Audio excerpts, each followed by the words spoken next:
सरस्वती नगर में एक गांव सुखधामपुर था जो अपनी प्राकृतिक सुंदरता और हरियाली के लिए जाना जाता था। इस गांव में किसान रघु और मोहन अपनी अपनी जमीन पर खेती करते थे। रघु मेहनती और ईमानदार था, जबकि मोहन थोड़ी चालाकी और शॉर्टकट्स में विश्वास करता था। दोनों दोस्त बचपन से साथ थे, लेकिन उनके काम करने के तरीके एकदम अलग अलग थे। क्या हुआ रघु भाई, सब ठीक तो है ना? क्या हुआ, बहुत उदास लग रहे हो? अरे मोहन भाई, क्या बताऊं, इस साल तो बारिश हुई ही नहीं है, जिसके कारण सारा फसल बर्बाद हो गया है। अब मुझे समझ में नहीं आ रहा है कि क्या करूं, कहां जाऊं, घर कैसे चलेगा। हाँ रघु भाई, इस बार तो सच में बारिश नहीं हुई है, पूरी फसल बर्बाद हो गया है। अब हम लोग कर भी क्या सकते हैं? शायद भाग्यवान को यही मंजूर है। इतना कहकर मोहन वहां से चला गया।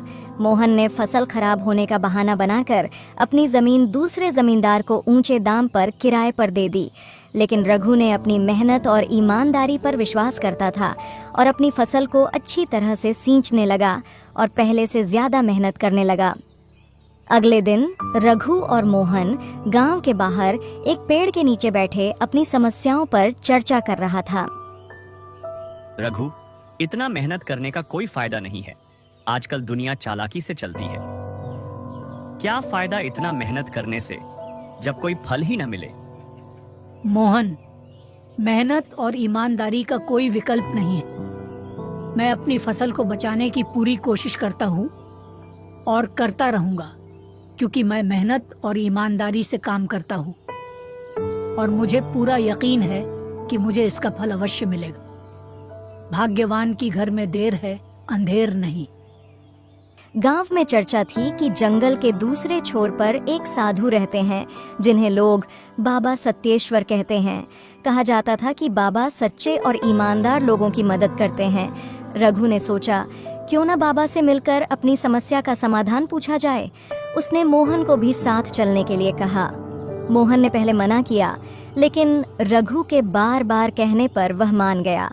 दोनों दोस्त जंगल की ओर निकल पड़े। रघु, क्या भरोसा है कि बाबा हमारी मदद करेंगे?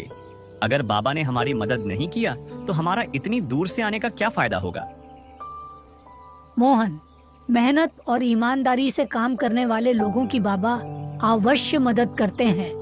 मुझे पूरा यकीन है कि बाबा हमारी मदद जरूर करेंगे। हाँ हाँ, तुम्हें अभी भी लगता है कि बाबा हमारी मदद करेंगे?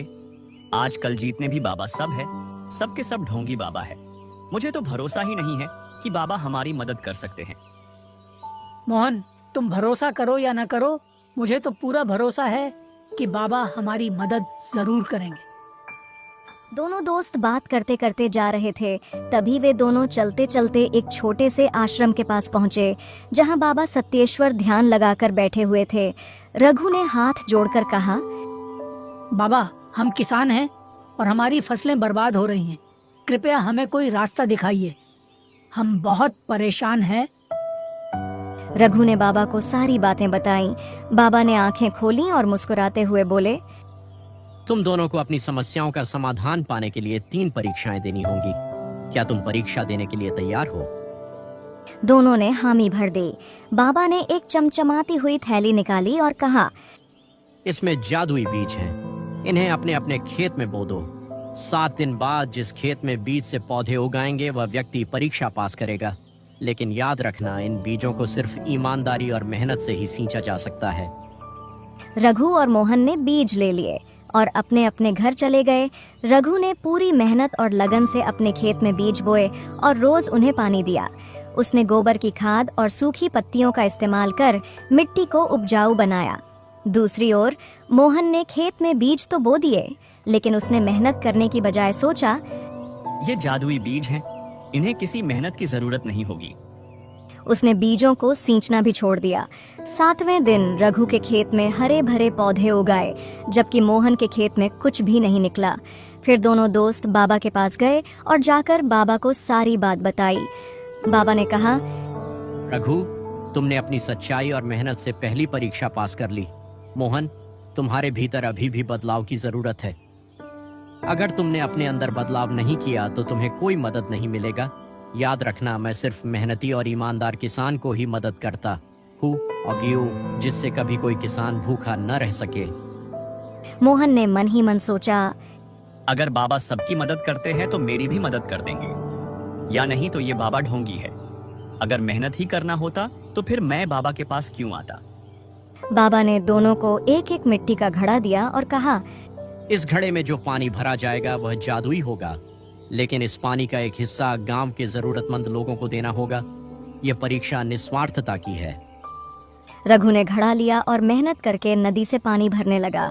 उसने सोचा, अगर मैं इस पानी से दूसरों की मदद करूंगा तो मेरी फसल के लिए भगवान जरूर कुछ अच्छा करेंगे। उसने घड़े को पानी से भरा और घड़े का 1/3 हिस्सा गरीब किसानों को दे दिया। वहीं दूसरी ओर मोहन ने सोचा, अगर मैं सारा पानी अपने खेत में डाल दूं तो मेरी फसल ज्यादा अच्छी होगी। ये सोचकर उसने जरूरतमंदों को पानी देने से मना कर दिया। जब दोनों बाबा के पास लौटे तो बाबा ने रघु की निस्वार्थता की सराहना की और मोहन को समझाया, मोहन, जो दूसरों की भलाई नहीं सोचता उसे कभी सच्ची सफलता नहीं मिलती। जब तक मेहनत नहीं करोगे तब तक सफलता कभी नहीं मिलने वाली है। इसलिए मेहनत और ईमानदारी से काम करो, भाग्यवान तुम्हें जरूर सफल करेगा। सात।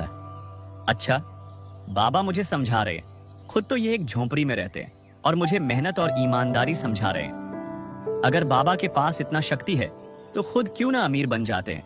यहाँ इस झोंपड़ी में क्या कर रहे हैं ढोंगी बाबा। यह मोहन मन ही मन सोच रहा था।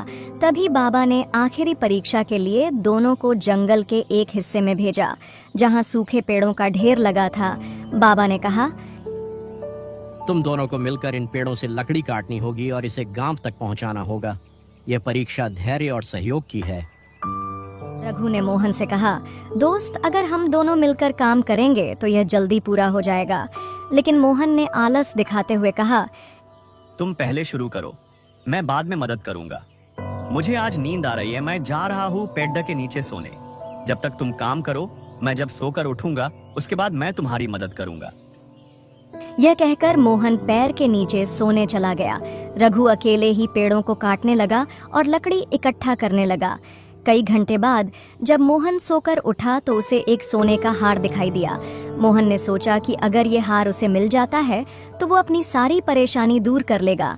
यह सोचकर उसने सोने की हार को छुपा लिया। वही दूसरी ओर रघु जब काम कर रहा था तो उसे भी एक सोने की हार जमीन पर पड़ा हुआ मिला। रघु ने उस सोने के हार को उठाया और सोचा, अगर मैंने इस सोने की हार को अपने पास रख लिया तो मेरी सारी परेशानी दूर हो जाएगी। लेकिन ये सोने का हार मैं नहीं रख सकता क्योंकि मैं एक ईमानदार आदमी हूँ। अगर मैंने इसे रख लिया तो भाग्यवान मुझे कभी माफ नहीं करेगा। क्यों न मैं इसे किसी मंदिर में रखाऊं। रघु ने इतना सोचा और मंदिर की खोज में निकल पड़ा। कुछ दूर चलने के बाद रघु को एक मंदिर दिखाई दिया। यह मंदिर जंगल के बीचों बीच में था। जब रघु मंदिर के अंदर गया तो देखा कि बाबा सत्येश्वर उस मंदिर में पहले से उपस्थित थे। महाराज, आप यहाँ क्या कर रहे हैं? आप तो अपने कुटिया में थे ना। रघु, मैं तो तुम लोगों को देखने आया हूँ कि तुम लोग क्या कर रहे हो, अपना काम अच्छे से कर रहे हो कि नहीं, बस यही देखने आया था। महाराज, मैं तो अपना काम ही कर रहा था कि मुझे एक सोने की हार पड़ा हुआ मिला तो मैंने सोचा कि इस जंगल में किसे ढूंढने जाऊंगा, इसलिए मैं इस मंदिर में आ गया।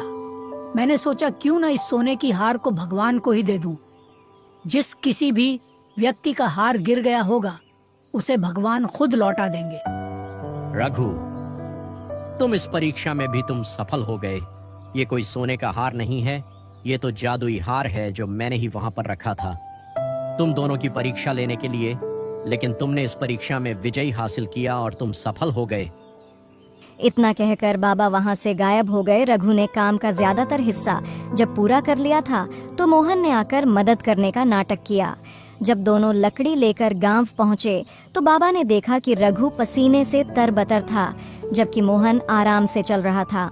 बाबा ने कहा, मोहन, तुमने सहयोग की भावना नहीं दिखाई। इस परीक्षा में भी रघु ने अपनी ईमानदारी और मेहनत से जीत हासिल की। बाबा ने रघु को आशीर्वाद देते हुए कहा, तुम्हारी ईमानदारी और मेहनत ने तुम्हें इन परीक्षाओं में सफल बनाया है। तुम एक ईमानदार व्यक्ति हो, ये मेरा आशीर्वाद है कि तुम्हारे खेतों में अब कभी कमी नहीं होगी। उसके बाद मोहन को कहा, मोहन, तुम तीनों परीक्षा में असफल रहे, इसलिए तुम्हें कोई इनाम नहीं मिलेगा। तुम्हें मैं आशीर्वाद देता हूँ कि तुम भी रघु की तरह मेहनती और ईमानदार बनो और मेहनत से अपने खेत में काम करो, जिससे तुम्हारे खेत में भी रघु की तरह फसल हो सके। मोहन ने अपने व्यवहार पर विचार किया और बाबा से माफी मांगी। उसने वादा किया कि वह भी अब मेहनत और ईमानदारी का रास्ता अपनाएगा। गांव में रघु और मोहन दोनों के खेत लहलहाने लगे। रघु का उदाहरण पूरे गांव के लिए प्रेरणा बन गया।